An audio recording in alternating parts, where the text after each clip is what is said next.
Hello नमस्कार, क्या हाल चाल, कैसे हो आप लोग। टेस्ट बुक के प्लेटफॉर्म पर एक बार फिर से आप सभी का स्वागत है। This is Priyanka, your educator. और जैसे कि आप लोगों ने कहा था कि मैम हमें अब पहले ही बता दीजिए कि जून में हमें कौन कौन से टॉपिक पढ़ने हैं, ताकि उसके अकॉर्डिंग हम लोग प्रिपरेशन कर पाए। जैसे इंपॉर्टेंट टॉपिक हम लोग देते हैं, बट एग्जाम के टाइम तो बच्चों का डिमांड है कि नहीं मैम पहले बता दीजिए, ताकि हम लोग क्या है कि उसके अकॉर्डिंग ही पढ़ाई करेंगे, क्या पढ़ना है क्या छोड़ना है हमें ये समझ में आए। तो आज की क्लास में हम लोग वही डिस्कस करने वाले कि आपके जून के एग्जाम को लेकर कौन कौन से टॉपिक्स पर आपको फोकस करना है और कौन से टॉपिक से आपके कैसे क्वेश्चंस आते हैं, है ना। बड़ी बात ये नहीं है कि आपका सिलेबस क्या, सिलेबस से बाहर तो कुछ नहीं आता, जो आएगा सिलेबस में से आएगा। बट बड़ी बात ये है कि आपका सवाल कहां से आता है और किस टाइप का आता है, किस टॉपिक से कैसे क्वेश्चंस जो है वो पूछे जाते हैं। तो ये हम लोग अपने आज की क्लास में डिस्कस करेंगे। आइएगा, सबसे पहले आज हम लोग यूनिट 1 को डिस्कस करते हैं। तो यूनिट 1 में आपका पता है कि आपका यूनिट 1 में एक्चुअली में दो सब्जेक्ट है, दो को मर्ज कर दिया गया, एक आपका बिजनेस एनवायरनमेंट और एक इंटरनेशनल बिजनेस।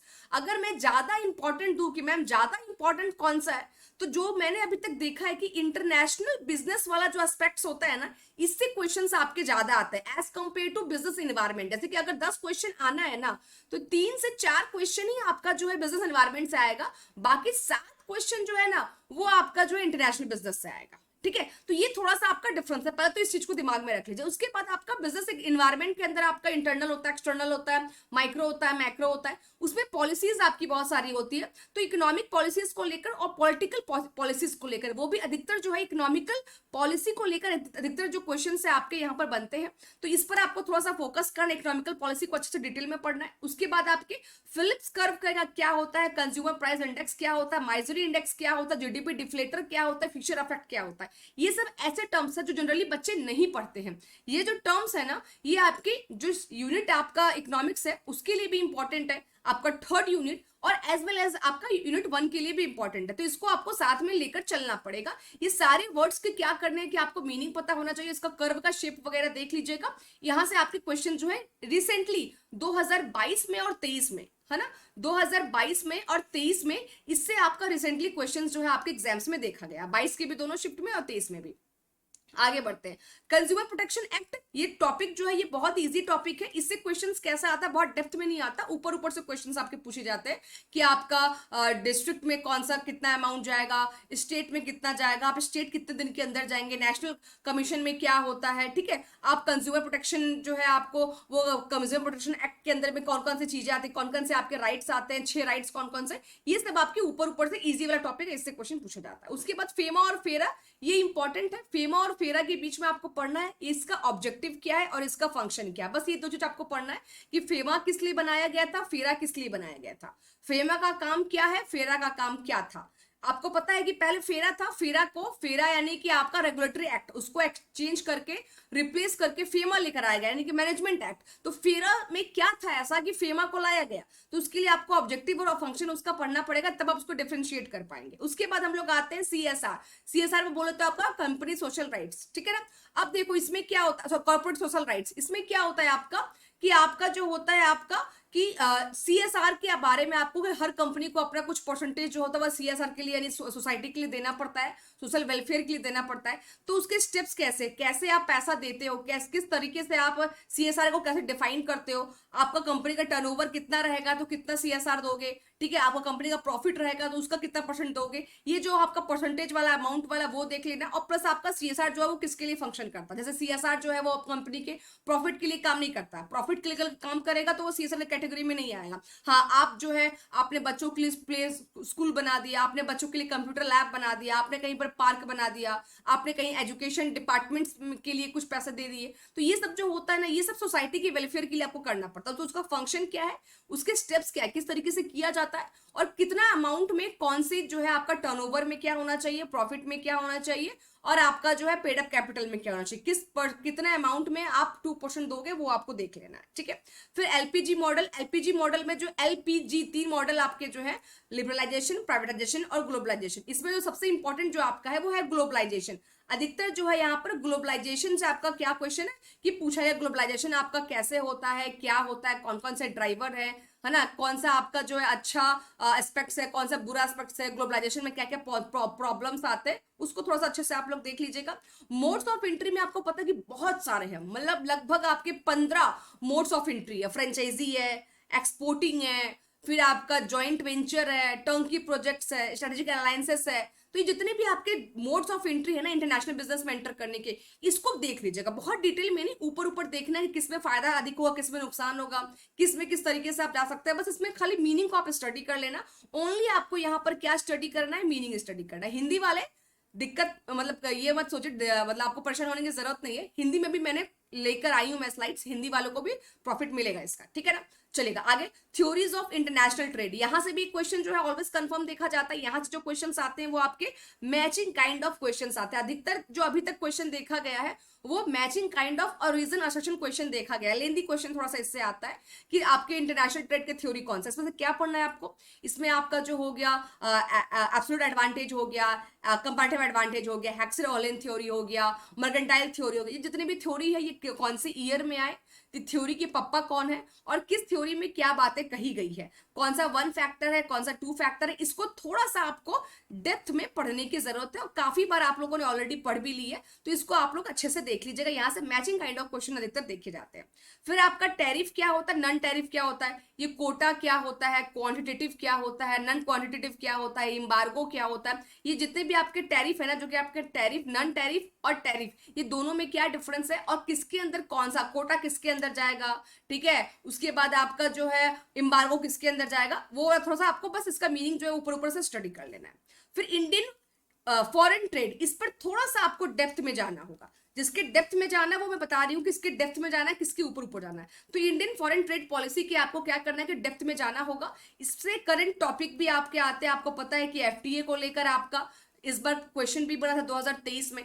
तो यहाँ पर आपका जो है करंट टॉपिक भी कि आपका गवर्नमेंट जो भी आपका फॉरेन ट्रेड के लिए किससे किससे उसने डील साइन किया है, कौन कौन से अग्रीमेंट किए हैं, थाईलैंड के साथ किया है, बैंकॉक के साथ किया है, ब्राजील के साथ किया है कि नहीं किया, यूएई के साथ कॉन्ट्रैक्ट आपका साइन हुआ है, एमओयू साइन हुआ है।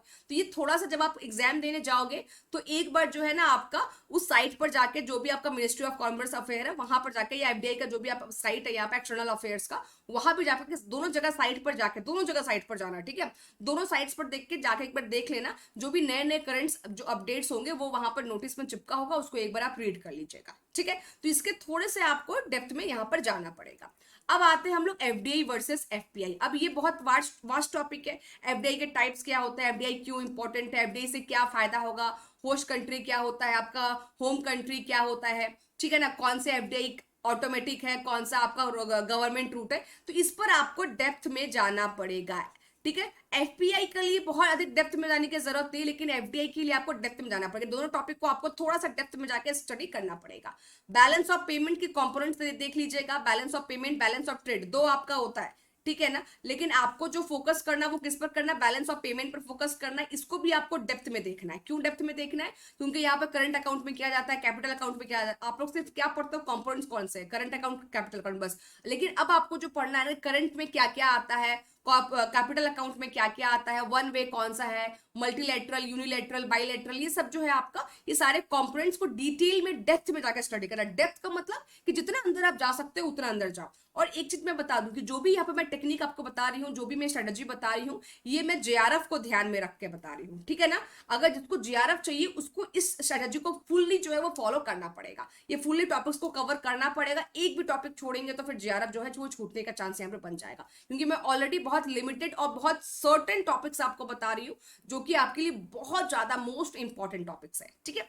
अब देखो इंपोर्ट और एक्सपोर्ट। अब इंपोर्ट एक्सपोर्ट आपको पता है कि सामान दिया तो आपका एक्सपोर्ट है, सामान लिया तो इंपोर्ट है। लेकिन इतना काम करने से आपका नहीं चलेगा। इंपोर्ट एक्सपोर्ट का प्रोसेस कैसे होता है, जब कोई कंट्री किसी कंट्री के साथ डील साइन करती है इंपोर्ट के लिए, या कोई कंट्री एक्सपोर्ट के लिए डील साइन करती है, तो डील साइन होता कैसे है, उसके लिए वाउचर कैसे बनता है, उसके लिए इनवॉइस कैसे बनता है, उसका सीक्वेंस क्या है, उसका प्रोसेस क्या है, किस तरीके से होगा। पहले क्या होगा, पहले डील आपको मिलेगा कि पहले वाउचर बना के, इनवॉइस बना के भेज दोगे, कि पहले परमिशन लोगे एक्सपोर्ट करने के लिए, लाइसेंस लोगे, क्या करोगे। तो ये इंपोर्ट एक्सपोर्ट का जो टॉपिक है इसको आपको डेप्थ में जाकर, आपको बिल्कुल ही डेप्थ में जाकर पढ़ना पड़ेगा। अगर आपके पास अरिहंत वाला या फिर आपका अगर आरजी गुप्ता वाला जो भी बुक, जो ट्रूमैन वाला, जो कि हम लोग गाइड के तौर पर इसको बोलते हैं, बुक नहीं बोलते, अगर वो वाला बुक अगर आपके पास है तो उसमें ये कंटेंट आपको इतना डिटेल डेप्थ में नहीं मिलेगा। इसके लिए आपको एडिशनल जो है वो पढ़ना पड़ेगा, ठीक है।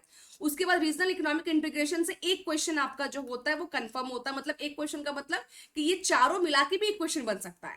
रीजनल इकोनॉमिक इंटीग्रेशन के अंदर आपका ईयू भी आता है, एशियान भी आता है, सार्क भी आता है, नाफ्टा भी आता है। अब ये पढ़ना आपको सारा पड़ेगा, ईयू, एशियान, सार्क और नाफ्टा, जो कि मैंने ऑलरेडी आपको पढ़ा दिया बहुत डेप्थ में।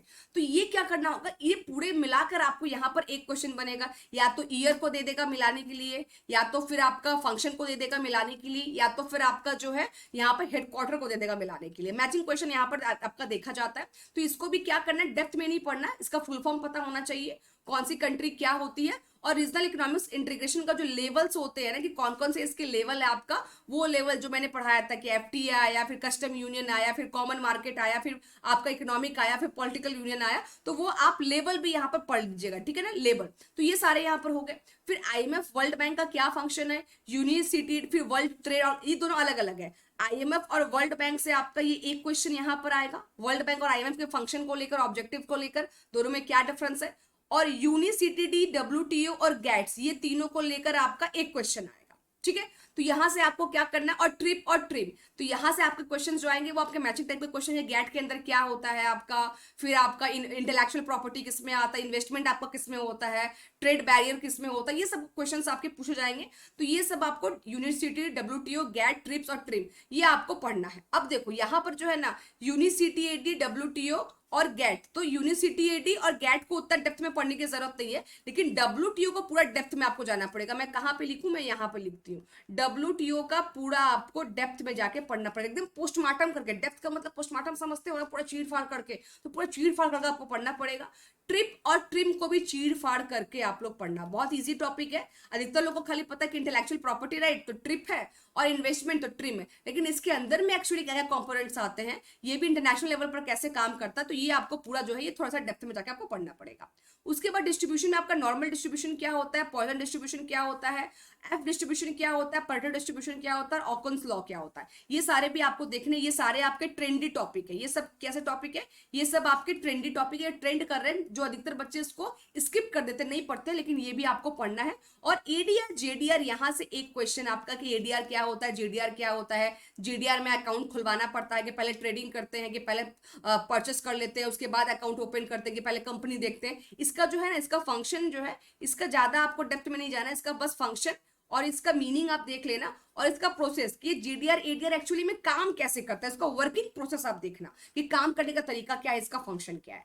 तो मेरे ख्याल से पेपर यूनिट 1 में ये सारे जो टॉपिक्स हैं इसमें आप कवर कर लोगे, तो आराम से पेपर 1 की, आप यूनिट 1 की जो है आपकी नैया आराम से पार होगी। मतलब क्वेश्चंस जो आपके अगर 10 क्वेश्चन आएंगे तो 10 में से 8 क्वेश्चन आपके आराम से बन जाएंगे, बाकी 2 क्वेश्चन थोड़ा दाएं बाएं से आएगा तो चांसेस है एक लेके चलते कि हाँ वो छूट भी सकता है, लेकिन 8 क्वेश्चन आपका बिल्कुल नहीं छूटेगा, ठीक है। तो ये सारा टॉपिक्स जो है आपको, जो एकदम सब टॉपिक्स मैंने आपको जो बताए, इसको आपको एकदम डिटेल में, जहां पे मैंने डेप्थ बोला वहां पे डेप्थ में देखिएगा, जहां पे मैंने आपको इन शॉर्ट बोला वहां पर इन शॉर्ट में जाइएगा, ठीक है। इसको हिंदी में भी देख लेते हैं आपका कि व्यवसायिक पर्यावरण में आर्थिक नीति, राजनीतिक नीति, तो आर्थिक नीति में फोकस ज्यादा करना है आपको। Phillips curve, consumer curve, price index, miser index, GDP, आपका डिफ्लेटर और फिशर प्रभाव, ये सब आपको जो है आपको बस यहाँ पर मीनिंग देखना है, बहुत डेप्थ में जाने की जरूरत नहीं है, ठीक है ना। उसके बाद आपका संरक्षण नियम, ये भी आपका सिर्फ जो है ऊपर ऊपर आप देख लीजिएगा, खाली मीनिंग देख लीजिएगा। उसके बाद फिर आपका है फेमा, व्यवसायिक जो है फेमा और फेरा, ये वाला जो है आपका, इसमें आपको क्या करना है कि इसमें आपको डेप्थ में जाके देखना पड़ेगा, ठीक है। अच्छा, ये सेम आपका रिपीट हो गया। उसके बाद आपका एफडीआई बनाम एफडीआई, ये भी आपको डेप्थ में जाके देखना पड़ेगा। बीओपी का जो घटक है, कंपोनेंट है, कंपोनेंट को अच्छे से पढ़ लीजिएगा।